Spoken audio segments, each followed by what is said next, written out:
नमस्कार दोस्तों, स्वागत है आपका बिहार के सबसे बड़े न्यूज चैनल पर। तो चलिए दोस्तों, सिर्फ 10 मिनट में नजर डालते हैं बिहार की आज की सबसे बड़ी और अहम खबरों पर। साथ ही आपको बताएंगे कि बिहार की कौन-कौन सी सरकारी योजनाओं के तहत किसे पैसे मिलेंगे और कैसे आप भी इन योजनाओं का लाभ उठा सकते हैं। लेकिन उससे पहले वीडियो को लाइक कर दीजिए, चैनल को सब्सक्राइब कर लें और कमेंट में जरूर बताएं कि आप यह वीडियो कहां से देख रहे हैं। देश भर के करोड़ों किसानों के लिए एक बड़ी खुशखबरी सामने आ रही है।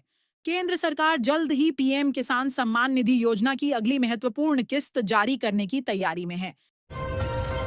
प्रधानमंत्री किसान सम्मान निधि योजना भारत सरकार की एक बेहद सफल योजना है। इस योजना का मुख्य उद्देश्य देश के अन्नदाताओं को खेती किसानी के खर्चों के लिए साल में 6,000 रुपए की आर्थिक सहायता प्रदान करना है। यह राशि किसानों को हर 4 महीने के अंतराल पर 2,000 रुपए की 3 समान किस्तों में दी जाती है। सरकारी नियमों और पिछली किस्तों के अंतराल को देखें तो 22वीं किस्त का समय अब नजदीक आ रहा है। गन्ना किसानों के लिए राहत भरी खबर सामने आई है। राज्य सरकार ने गन्ने के दामों में बढ़ोतरी का ऐलान कर दिया है, जिससे किसानों की आमदनी में सीधा फायदा देखने को मिलेगा। लंबे समय से दाम बढ़ाने की मांग कर रहे किसानों के लिए यह फैसला काफी अहम माना जा रहा है। पोस्ट ऑफिस की डाक जीवन बीमा पोस्टल लाइफ इंश्योरेंस पीएलआई में ऐसा endowment money back type plan चुना जा सकता है जिसमें हर महीने लगभग बिहार के सीतामढ़ी से मिथिला को अलग राज्य बनाने की मांग उठी है। मैथिली और मैथिल के सर्वांगीण विकास के लिए इसे जरूरी बताया गया है। वक्ताओं ने कहा कि अलग राज्य बनने से क्षेत्र का विकास तेजी से होगा और मैथिली भाषा को भी बढ़ावा मिलेगा। इस मांग को लेकर कई संगठन सक्रिय हैं। कटिहार से सांसद तारिक अनवर ने बंगाल के उस विधायक पर निशाना साधा है जो बाबरी मस्जिद बनाने की बात कर रहे हैं। उन्होंने विधायक को बीजेपी का एजेंट बताया और कहा कि यह मुद्दा बीजेपी की रणनीति का हिस्सा है। तारिक अनवर ने यह भी कहा कि बीजेपी इस तरह के मुद्दों को उठाकर समाज में ध्रुवीकरण करना चाहती है। 3,000 रुपये जमा करके लंबी अवधि में लाखों का मैच्योरिटी अमाउंट बनाया जा सकता है, लेकिन 3,000 महीना 43 लाख तय कोई सरकारी आधिकारिक स्कीम का नाम नहीं, बल्कि समझाने के लिए लिया गया उदाहरण होता है। यह लाभ उम्र, पॉलिसी टर्म, प्लान टाइप और घोषित बोनस रेट पर निर्भर करता है, इसलिए सही आंकड़ा व्यक्ति दर व्यक्ति बदल सकता है। बिहार का राजधानी पटना में पेट्रोल का रेट एक 106.34 पैसे प्लेट पर प्रति लीटर के हिसाब से बचा जा रहा है और मुंबई शहर में पेट्रोल का रेट एक 104.34 पैसे के हिसाब से बचा जा रहा है। वहीं राजस्थान में पेट्रोल का रेट एक 102.66 के हिसाब से बचा जा रहा है। कोलकाता में पेट्रोल का रेट एक 103 रुपये 54 पैसे के हिसाब से बचा जा रहा है। बेंगलुरु में पेट्रोल का रेट एक 102 रुपये चलने पैसे के हिसाब से भेजा जा रहा है। बोधगया में भारतीय सेना अग्निवीर भर्ती रैली की तैयारी के लिए समाहरणालय में सम्मेलन हुआ। 4 जनवरी से 20 मार्च 2026 तक मगध विश्वविद्यालय मैदान में रैली होगी। कर्नल आरबेरे मदन मोहन ने रैली संचालन की जानकारी दी। जिलाधिकारी शशांक शुभंकर ने तैयारियों का मूल्यांकन किया और सहयोग का आश्वासन दिया। दक्षिण बिहार के 11 जिलों से 7,000 पुरुष अभ्यर्थी शामिल होंगे। बिहार एवं झारखंड की महिला सैन्य पुलिस भर्ती रैली भी होगी। मजदूरों की मजदूरी दर बढ़ाने का महत्व। मजदूरों की न्यूनतम मजदूरी दर बढ़ाना आज के समय की एक महत्वपूर्ण सामाजिक और आर्थिक आवश्यकता बन गई है। बढ़ती महंगाई, खाद्य पदार्थों के दाम, आवास, शिक्षा और स्वास्थ्य सेवाओं के खर्च को देखते हुए वर्तमान मजदूरी कई बार मजदूरों की बुनियादी जरूरतों को पूरा करने में अपर्याप्त साबित होती है। ऐसे में न्यूनतम मजदूरी में वृद्धि से मजदूर वर्ग को सम्मानजनक जीवन जीने का अवसर मिलता है। पैन कार्ड भारत में वित्तीय पहचान का आवश्यक दस्तावेज बन गया है, जो बैंक खाता खोलने से लेकर आयकर रिटर्न दाखिल करने तक विभिन्न लेन देन को प्रभावित करता है।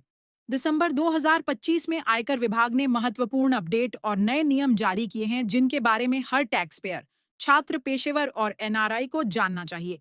पूर्णिया पुलिस जिसे ढूंढ रही थी, वह कटिहार में फर्जी दारोगा बनकर साजिश रच रहा था। आरोपी कटिहार में पुलिस की वर्दी में घूम रहा था और लोगों को धोखा दे रहा था। पुलिस ने उसे गिरफ्तार कर लिया है और मामले की जांच कर रही है। यह घटना बिहार में पुलिस विभाग के लिए एक गंभीर चुनौती है। पश्चिम चंपारण में एक पेंटर का शव कटहल के पेड़ से लटका हुआ मिला, जिससे इलाके में सनसनी फैल गई। पुलिस मामले की जांच कर रही है और शव को पोस्टमार्टम के लिए भेज दिया गया है। घटना के कारणों का अभी पता नहीं चल पाया है। भागलपुर में नशे के कारोबार को लेकर 2 गुटों में हिंसक झड़प हुई, जिसमें चाकूबाजी और गोलीबारी शामिल थी। इस घटना में एक युवक गंभीर रूप से घायल हो गया। घटना के बाद इलाके में तनाव व्याप्त है। पुलिस मामले की जांच कर रही है और दोषियों को पकड़ने के लिए छापेमारी कर रही है। पटना के डीएम डॉ त्यागराजन एसएम ने राशन कार्ड को लेकर बड़ा आदेश दिया। उन्होंने कहा, राशन कार्ड के लंबित 13,638 आवेदनों का निपटारा कर कैंप में बांटे जाए। साथ ही अधिकारियों को यह भी सुनिश्चित करने के लिए कहा कि सभी नए राशन कार्डधारियों को अनाज समय से मिले। पटना में सार्वजनिक परिवहन को आधुनिक बनाने की दिशा में बड़ा कदम उठाया जा रहा है। अब सरकारी बसें रूट नंबर से चलेंगी और बस स्टॉप पर ही उनके रूट ऑफ समय की पूरी जानकारी यात्रियों को मिलेगी। राजस्व लक्ष्य से कोई समझौता नहीं किया जाएगा। इसे लेकर मंत्री विजय कुमार सिन्हा ने सभी जिलों को कार्य योजना तैयार करने का आदेश दिया है। साथ ही 3 दिनों की मोहलत दी गई है। विजय सिन्हा ने लापरवाही बरतने वालों पर एक्शन लेने की भी बात कही। बिहार में सरकारी स्कूल के शिक्षक से लाखों रुपए की ठगी की गई। मामला भागलपुर जिले का है, जहां साइबर ठगों ने शिक्षक के खाते से 21,69,102 रुपए निकाल लिए। फिलहाल पुलिस पूरे मामले की जांच में जुटी है। अब सड़क पर गड्ढा दिखा तो सिर्फ झुंझलाइए नहीं, मोबाइल निकालिए, तस्वीर खींचिए और सीधे विभाग तक पहुंचाइए। ग्रामीण कार्य विभाग ने प्रधानमंत्री ग्राम सड़क योजना पीएमजीएसवाई के तहत बनने वाली सडी डेचकों की निगरानी की कमान अब सीधे जनता के हाथों में सौंप दी है। ग्याजी में मंगलवार देर शाम दर्दनाक हादसा हुआ। घर में लगी आग में पति पत्नी की मौके पर ही मौत हो गई, जबकि 3 मासूम बच्चे अनाथ हो गए। आग से पूरा घर जलकर राख हो गया। पटना के शिवाला कन्हौली रूट पर गाड़ियों के परिचालन को लेकर टाइमिंग जारी कर दी गई है। लगभग 13 किलोमीटर लंबे रूट पर यातायात व्यवस्था में बदलाव किया गया है, जिसके मुताबिक शाम के 7:30 बजे से लेकर सुबह के 7:30 बजे तक गाड़ियों के परिचालन पर पूरी तरह से रोक रहेगी। बिहार के राजा यादव टार्जन बॉय के नाम से पूरे देश में प्रसिद्ध हैं। वीडियो में देखिए, बाबा रामदेव ने राजा यादव को उदाहरण के तौर पर सामने रखते हुए देश के युवाओं को फिट रहने की सलाह दी है। सुबह की पहली सांस के साथ ही आंखों के सामने धुंध की दीवार, सड़कों पर पसरा सन्नाटा और शरीर में उतरती गलन। बिहार इस वक्त सिर्फ ठंड नहीं बल्कि भीषण शीत के दौर से गुजर रहा है। पंसस की बैठक में छाया रहा स्वास्थ्य व आपूर्ति विभाग का मुद्दा। प्रखंड कार्यालय स्थित ट्रायसम भवन सभागार में पंचायत समिति की सामान्य बैठक प्रमुख नूतन देवी की अध्यक्षता में हुई। जिलाधिकारी के निर्देश पर नगर आयुक्त की अध्यक्षता में गठित कमेटी ऐसे आवेदनों पर विचार कर शहरी रूट में परिचालन की अनुमति देने की प्रक्रिया पूरी करेगी। बिहार में उद्योगों को रफ्तार देने के लिए राज्य सरकार अब बड़े स्तर पर जमीन अधिग्रहण की तैयारी में है। उद्योग विभाग ने सभी 38 जिलों में औद्योगिक क्षेत्र विकसित करने की योजना बनाई है, जिसके तहत करीब 9,000 एकड़ जमीन का अधिग्रहण किया जाएगा। इसका सीधा फायदा उन सैकड़ों कंपनियों को मिलेगा जो बिहार में निवेश के लिए लंबे समय से जमीन का इंतजार कर रही हैं। बिहार में लोगों को कम कंपी वाली ठंड का टॉर्चर अभी और सहना पड़ेगा। दरअसल मौसम विभाग की तरफ से 25 और 26 दिसंबर के लिए बड़ा अलर्ट जारी किया गया है। इस दौरान गलन वाली ठंड के साथ घना कोहरा भी झेलना पड़ सकता है।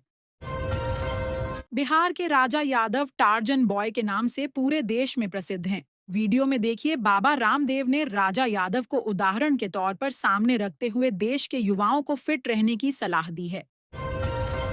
बिहार की पूर्ण शराबबंदी नीति के बीच केंद्रीय मंत्री और हिंदुस्तानी आवाम मोर्चा हम के संरक्षक जीतन राम मांझी का एक बयान सियासी और सामाजिक गलियारों में चर्चा का केंद्र बन गया है। उन्होंने खुले मंच से लिमिट में शराब पीने की बात कही, जिसके बाद बयान की व्याख्या और मंशा को लेकर बहस तेज हो गई है। बिहार में उद्योगों को रफ्तार देने के लिए राज्य सरकार अब बड़े स्तर पर जमीन अधिग्रहण की तैयारी में है। उद्योग विभाग ने सभी 38 जिलों में औद्योगिक क्षेत्र विकसित करने की योजना बनाई है, जिसके तहत करीब 9,000 एकड़ जमीन का अधिग्रहण किया जाएगा। इसका सीधा फायदा उन सैकड़ों कंपनियों को मिलेगा जो बिहार में निवेश के लिए लंबे समय से जमीन का इंतजार कर रही हैं। बिहार अब केवल खेती किसानी तक सीमित नहीं रहेगा, बल्कि नीतीश सरकार ने राज्य को उद्योगों का हब बनाने के लिए एक बड़ा लैंड बैंक गेम प्लान तैयार किया है।